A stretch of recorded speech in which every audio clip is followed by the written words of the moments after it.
Hi, it's Dr. Sweeney back again for another medical chat. Thanks for listening. Always appreciate the support. Today we're going to talk about altered bowel habit. A bit of a rough subject to talk about on a morning. Hope you're not having your breakfast. Maybe watch this later on. So, each individual person's bowel habit is kind of individual, really, in that some people go every day, some people go twice a day, some people go once a week. Basically, the key thing to identify is whether your own bowel habit has changed.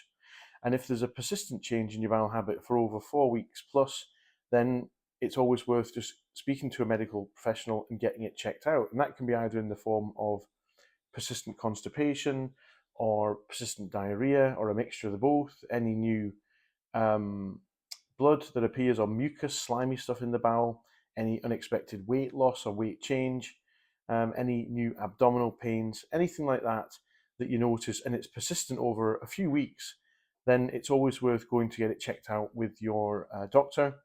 There are tests now that they can do to help, really external tests that can be done. So there doesn't necessarily need to be anything invasive done at an initial consultation, maybe some blood tests, maybe a couple of poo tests, one called a Q-fit test in our region of the country, which looks for hidden blood in the bowel movement, similar to the one that people do for bowel screening when you're over the age of 50.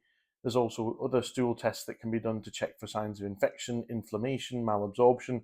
So there's lots of external poo tests that can be done before even any kind of invasive test like an endoscopy where they put a thin tube camera up into the bowel, or any kind of imaging needs to be done. So don't let that put you off. Go and speak to the doctor. There's some lab tests that can be done in the community with your doctor's surgery just to see whether there is an issue or not. Because a lot of the time, if all the tests come back clear, it could be something along the lines of an irritable bowel syndrome or some kind of upset from a recent past infection that's cleared but has left an ongoing kind of irritable bowel subsequent to that. So really important that if you have noticed a persistent change in your bowel habit, that you go and get it checked out. Until next time, thanks for listening. See ya.